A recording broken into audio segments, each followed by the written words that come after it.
like 9:30. Yeah, I mean, the other thing is, by going to play basketball at UConn, if you're a female, that's close enough to Hartford, so you're technically a yard goat.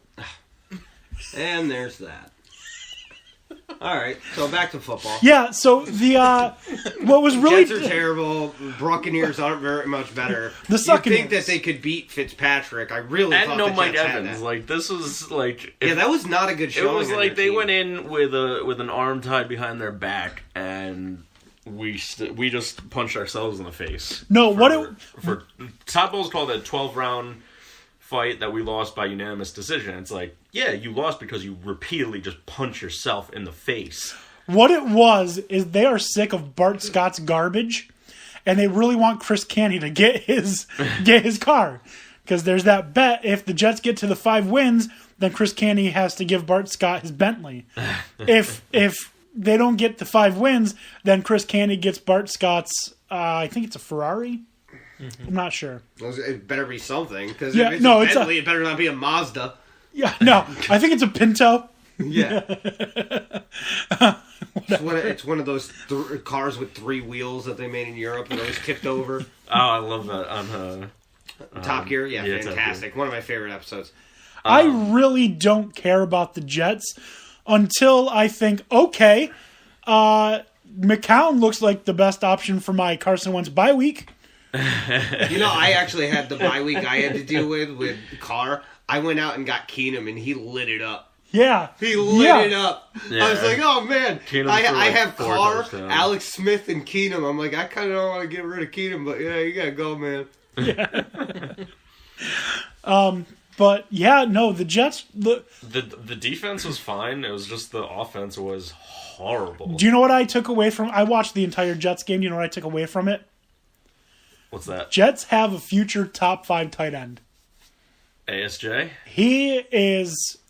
Yeah, He was garbage in Tampa. Well, Well, he was- let's make the argument he here. was Why did it take the Jets drunk so all the long to time. try and force him the ball? Because they wanted to get Bilal Powell runs, and they wanted to get But they the were ball to so- Robbie Anderson. They were Against so McCoy and that predictable. D-line, you don't It was run. it was run, pass, run, pass, run, pass, ad infinitum. It was the most frustrating thing. I felt like I was watching Brian Schottenheimer call plays again because it was Really? the most predictable play calling I've seen in years. Is that as frustrating as giving a guy who gets 5.5 sacks a season 6 sacks in one game? Is it as frustrating as beating? Is it as frustrating as leading LeBron James in the third quarter by 23 points and then blowing it? I think it's more frustrating because that should have That's been not a the most winnable- disappointing thing winnable about game. that Knicks game, in my opinion. What's that? Enos Kanter should have punched him in the face. Oh, and Enos. We're going to get into that later. Let's continue on. Go on. Talk about your just end the seasons.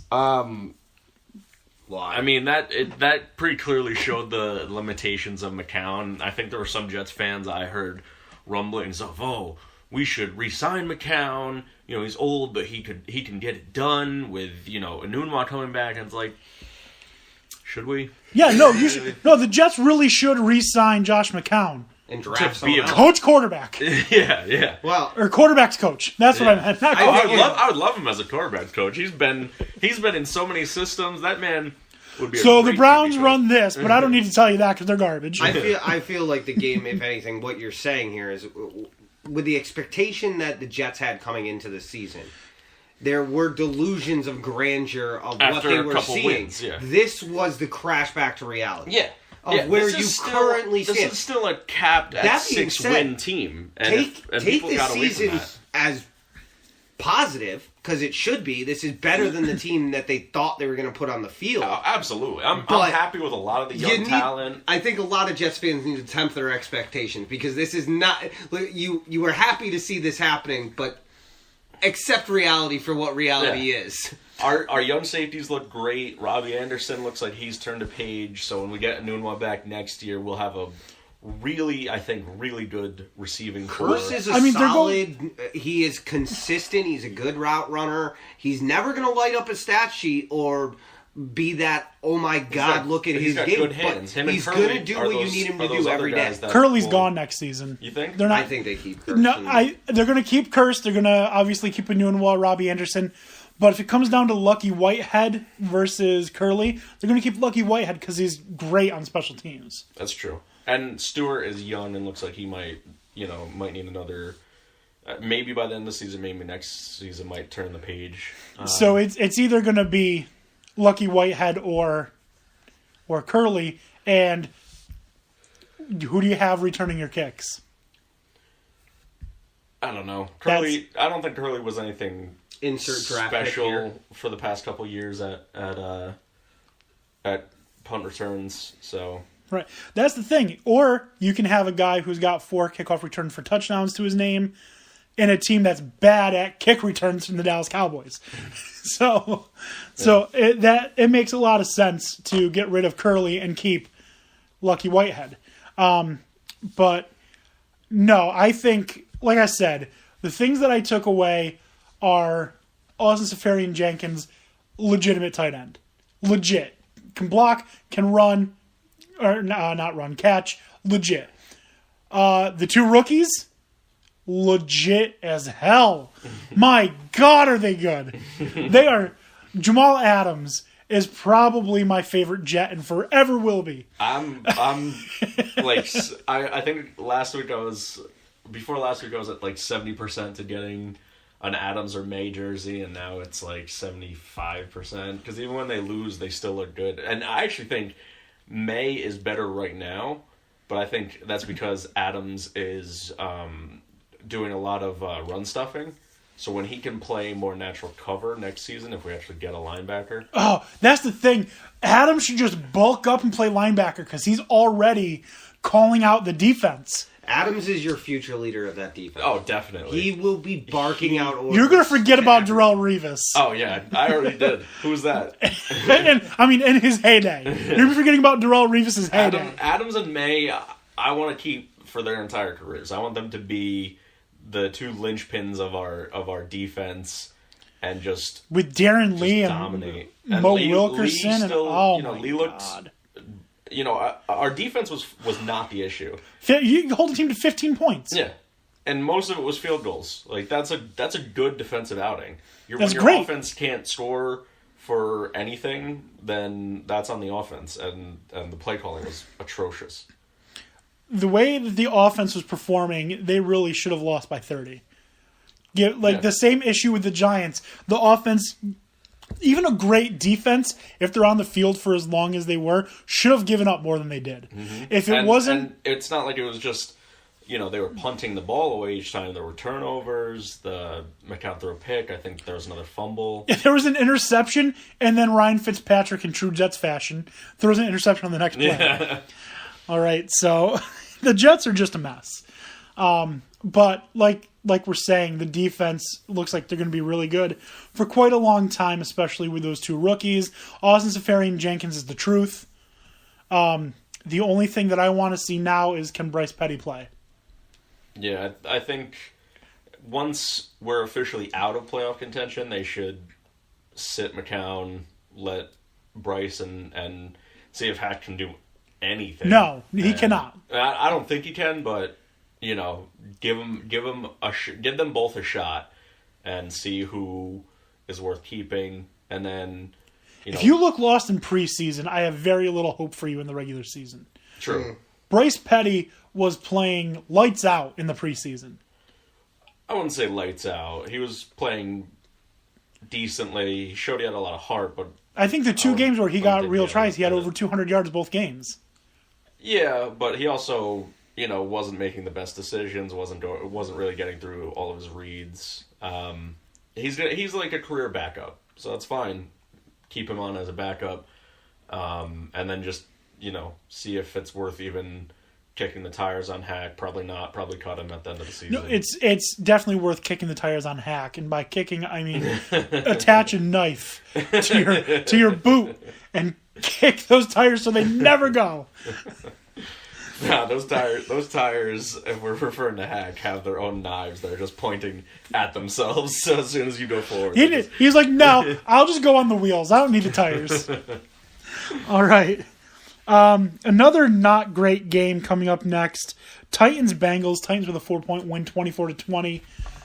I was just not impressed by what I saw by either of these teams. I didn't get to watch the game. I only watched highlights, if you can call them that. That's a nice way of putting it. Yeah. I mean, it was more of a recap than highlights. Well, no, I was just going to ask a stupid question because I know the obvious answer. Who were we more disappointed in, the Buccaneers or the Titans?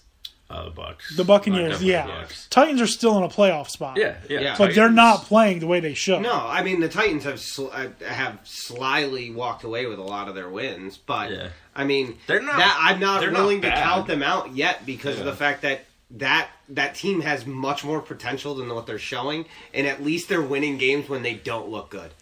Yeah, and that's what, That's the only thing you can take out of that, because the Bengals are terrible. They might as well put an AJ McCarron in. They'll get the win, even on a bad day. Because they still got them. So I don't know if the Titans are a good team, but they could be. The Bucs are bad. That was funny seeing Burfict get tossed. Vontaze Burfict shouldn't be allowed in the league anymore. He shouldn't even be allowed out in society. I just, okay. Flipped off by a fan, too. Here we go. Here's a little bit of a rant. Funny. I don't understand where Roger Goodell comes off saying that the NFL is committed to player safety when, first of all, you're denying, that there are these injuries that players sustain that are seriously affecting them. Whether it's CTE, which, again, more research needs to be done on it, or ankle injuries, knee injuries. You're asking players to hit wide receivers low so you don't hit them in the shoulders. You want to tear their knees. Mm-hmm. That's not safe. Your rules make absolutely no sense. Then you're basically refusing to put in technology into the helmets that are going to soften the blow of hitting your head on the turf. Okay, how is that in any way, helping player safety? You're allowing two teams to play 16 straight weeks. How is that advancing player safety? And then, I just had a point. Oh, you're allowing players who are clear and present dangers to other players to continue playing. Vontaze Burfict, Ndamukong Suh, James Harrison. Mm-hmm. Why if you get ejected from a game 3 times, you're done for a season. Entire season ban. And if you do it one more time, the league obviously has to review all these and say, okay, we think this is ban worthy or not. Mm-hmm. Because what's his name for the Seahawks earlier this year, playing against the Packers opening weekend, they said he threw a punch. There was no punch thrown, and he got ejected. And that was obvious garbage. Mm-hmm.